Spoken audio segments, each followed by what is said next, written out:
Hello everyone, welcome back to another video where today I'm going to be going over the latest Doctor Who news, including some of RTD's recent comments with regards to future series of Doctor Who, as well as some new clips of LUX that we've been given access to thanks to the Doctor Who social medias, and a little bit more to do with an upcoming episode. All that and more coming up. Feel free to subscribe if you're new, like if you enjoy, that'd be greatly appreciated. Also, apologies if you hear a little weird, sort of whistling noise in the background. I'm currently having some issues with my door, and it's incredibly windy, which is leading to this very weird noise. So if you hear it, that's what it is. It's sort of like living in a steam train. So this is the first thing I want to talk about. Obviously, a lot of people have spoken about this, but I wanted to wait until, we'd had a couple of days for the Robot Revolution to digest. Doctor Who production news, I got this from originally, but it's originally taken, I believe, from Parade.com. The same Russell T Davies who told Newsround that a pause in Doctor Who may happen until the next generation tells Parade his plans for multiple future series. And the question they ask him is, as we're starting out Season 2 on Disney+,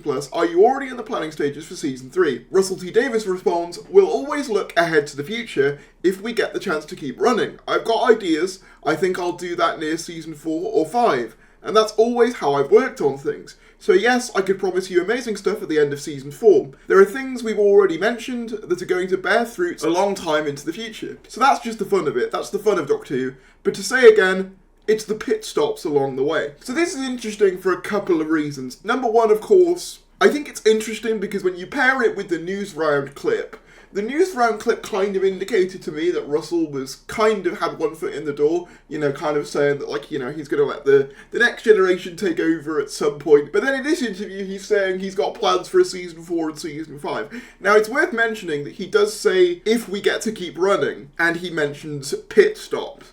So it's interesting to note that he has plans for at least 5 series, and we're only on the second series now, so 3 more series. But whether those plans actually come to fruition is entirely dependent on what happens in the next few weeks with this whole Disney situation. Now, we don't know what Disney are going to say yet. We don't know whether they're going to renew it or not. We won't know until the end of this series. I'd like to believe, even without the Disney deal though, that the BBC would want to keep the show, at least in the short term, at least to maybe see out Gatwa's Doctor potentially, maybe do a mini-series with him or something like that to kind of round him off, kind of similar to what we saw with 2009 or 2022 specials, something like that. It's hard to really know, everything seems to be in a state of flux, but I think it's especially interesting given Ncuti Gatwa gave an interview to Variety, and they also asked him the Season 3 question, and this is what he said. The rumour mill has been swirling about whether there will be a Season 3 since only 2 seasons were ordered. What can you say about that? Would you return? Ncuti Gatwa responds, did you hear the list of things I just reeled off? My head is only full of Season 2 because it's been so epic. It's very ironic that in a show about time travel you can't talk about the future, but I can talk about Season 2 and how brilliant it is, and how brilliant Farada is. Which is a very good dodging of the question, although I do say on Twitter, I think the thing that annoys me about this whole situation more than anything, regardless of what Disney's decision is, yes or no, it's put the cast and crew in an incredibly awkward situation, and I think for the fan base, on a fan base level, it's created a lot of uncertainty. On one hand, you've got Russell T Davies saying, maybe eventually the future generation will take it over, and then he's also saying, I've got plans up to Season 5. So I don't think anyone truly knows, honestly, what's going on, including, most of the crew on Doctor Who. I think it is literally just a waiting game to see what happens with Disney. As I said, I would like to believe that the show would be able to exist without Disney, or indeed perhaps another streamer would pick it up, perhaps Amazon, they've just acquired Bond, so that's not out of the realm of possibility, I suppose, but I guess we'll just have to wait and see. But I really am curious about him saying that he's got plans up to Season 5, because that indicates that if the deal does go ahead, and if more Doctor Who is going to be made, that indicates that Russell is not planning on leaving anytime soon. What I do slightly worry about with this is him essentially becoming a new JNT-esque figure, where he essentially is kind of permanently on the show as a result of the fact that very few other people want to do it that are qualified to do the job. That's a concern I have. I do remember him mentioning Season 4 way back during the proms, I believe it was, or was it the 2023 musical concert? It was one of those. So I know that he's been thinking about this stuff for a while, but the fact that he does say Season 4 or 5 and there are things that will bear fruit certainly indicates that he doesn't want to leave the show. But yeah, I think at this point what I want more than anything else is just a definitive answer, one way or the other, to be quite frank. Like, the fact that we've had so many contradicting kind of indications is certainly not helpful, and it's difficult to keep track of, honestly. But as I said, I guess we'll just have to wait and see. Something we can actually grasp onto into the short term, though, was this clip in Doctor Who Unleashed, where Russell T Davies teases a, quote, unexpected sequel. Let's take a look. And obviously, the thing he mentions there is an unexpected sequel coming up. Now, if you've read the leaks and heard the rumours, I did discuss it in one video, you'll know that, I guess, spoilers, there was rumours about a potential Midnight sequel, specifically, potentially The Well tying into Midnight in some sort of way. And I assume, given the way he's spoken about it here, that that is what he's referring to here. Now, I said in a previous video, I had mixed opinions on this. On the one hand, I think this team could pull off a Midnight sequel. After all, they are the ones who did Wobbly Yonder, and that is kind of Midnight-esque in a lot of ways, and I think if they went for a similar tone and style, I think actually a Midnight sequel could be really good. My concern comes with the fact that Russell in this new era is a lot more willing to dive into the lore aspects of the show than he was first time round, and my concern would be that they would tell us too much about the Midnight Entity in a potential sequel, and then potentially ruin the mystery of not only the Midnight Entity itself, but also the episode Midnight itself, which in of itself is, you know, one of the best regarded episodes of all time. So I'm going to have to wait and see how that one shapes up, but I am very interested in the concept of it. It's not something I'm going to write off immediately. I saw some people say that they just don't like that on a conceptual level. I think that it could work, but it has to be executed in the right way. Next up, we're going to be taking a little bit of a preview at LUX. Obviously, we've had a couple of new clips and trailers and things of that nature. And we've also got, of course, the BBC One listing, LUX Season 2, Episode 2 of 8. The Doctor's quest to get Belinda home takes the TARDIS to Miami in 1952, where an abandoned cinema is hiding a terrifying secret. Can the Doctor uncover LUX's power? So the interesting thing about this is I thought LUX was more of just a kind of title for the episode referring to the concept of, you know, light bringing film to life. But of course, it implies that LUX himself is a god of some kind, perhaps the god of light. Which is interesting because it also indicates that Mr. Rigadim himself isn't a god, but perhaps either a servant of the god or a manifestation or a form that he's taking, kind of in a similar way of, you know, in Ghostbusters, when they choose the form of their own destruction and they choose the Marshmallow Man. Maybe something like that, it could be. Or it could be a case where Mr. Rigadim is actually vaguely sympathetic, but is turned evil by this god, potentially. Lux does mean light in Latin, so I'm assuming it's the god of light, which causes the cartoon projection to come to life. That's my guess. Leave your thoughts in the comments below. We also, of course, had the Next Time trailer, which I'll play now, which you've probably already seen, but I might as well play it here.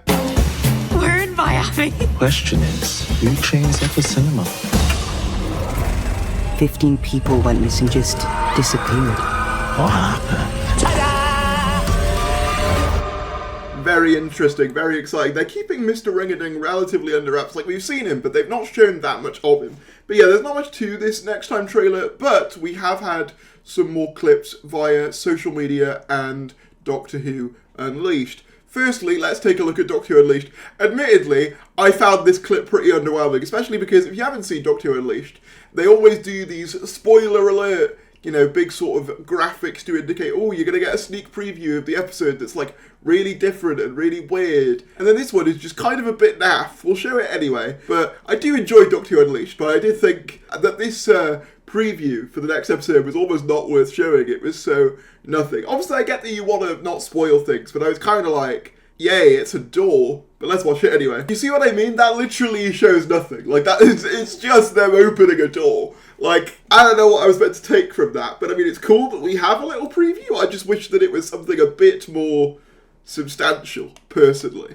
But luckily, we did get more Lux previews via, I believe this is the BBC iPlayer TikTok account. They've got like a sort of choose your own adventure style interactive TikTok that they put up, which I'll play now. Miami, Florida.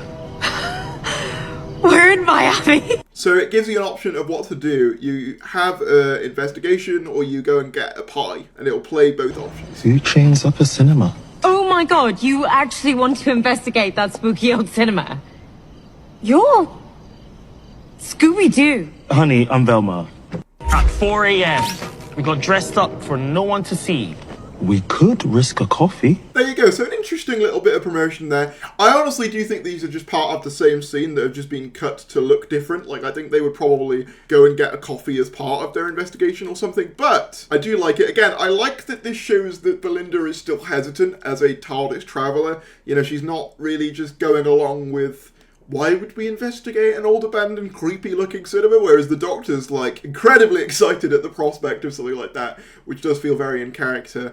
The other thing I thought was interesting, and I mentioned this back when the season 2 trailers aired, but this device, the Doctor seems to be plucking out this device every time they land. So I don't know whether this is him monitoring the kind of like time disturbances. That's my guess, because obviously they're being pinged all across the universe other than the 24th of May, which I believe is the broadcast date of the penultimate episode. So I'm wondering if this is his way of scanning what's going on with time, or a way of stabilizing time in some sort of way. It's interesting because in the Robot Revolution it's established that he did fix the time fracture in that first episode, yet there's still obviously something going wrong with time because they can't go back to a specific date. So I'm wondering if those two events are connected or if they are just two separate time events. It is a bit weird to do two separate time events in the same episode. I was thinking about this earlier.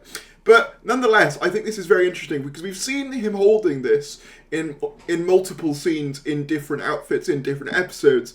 So I think this is key to the arc and like how he's going to try and get Belinda home. So that's very interesting. I also just really love the costumes and the vibe of this. It looks very fun. This is probably one of the episodes I'm most excited for just from the premise alone. So I had finished recording this video, but as I did, we got some brand new images, courtesy once again of the Black Archive Gallery. I will leave these in the description below so you can take a look at them for yourselves, but they're very good as always. We'll take a quick look at some of them. We got this first one of the Doctor and Belinda together outside of the Palazzo Picture Palace. We also have another shot in more detail of that machine, which again, I stand by my theory of what that is. We've also got a HD version of that image, I believe, from Doctor Who magazine of the projectionist. We've got this image, which seems to be them inside some sort of screen or inside the theatre. It looks like they're playing war footage there, which I think is very interesting. Maybe they're going to do a thing where Mr. Ringerding has witnessed like other films to do with war and stuff, and that's what makes him evil, potentially. That's just an idea I had. We've got them outside of the Palazzo Picture Palace, and as you can see, it says the Harvest Bringer, which if you rearrange, it'll say the Harbinger. So, very nice. This is one of my favourites. It shows Mr. Ringerding very kind of sad. It makes me wonder if what I said earlier about him potentially being more sympathetic is true.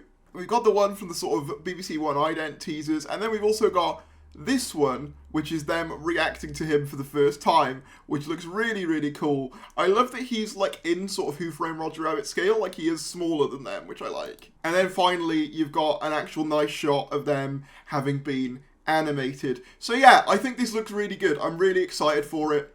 I also wanted to mention, I actually forgot about it.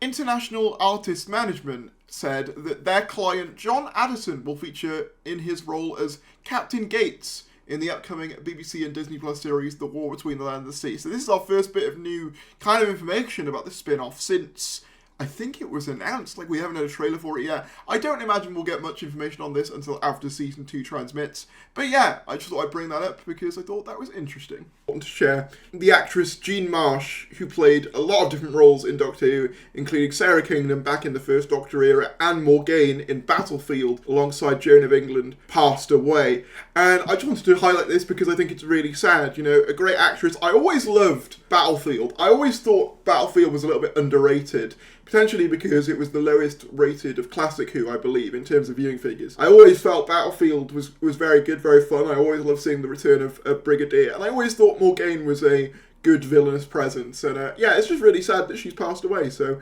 I just wanted to highlight that to just pay my respects, really. So rest in peace, Jean Marsh. But that's about all I wanted to say. If you did enjoy this video, be sure to give it a like, subscribe if you're new, and I'll see you later.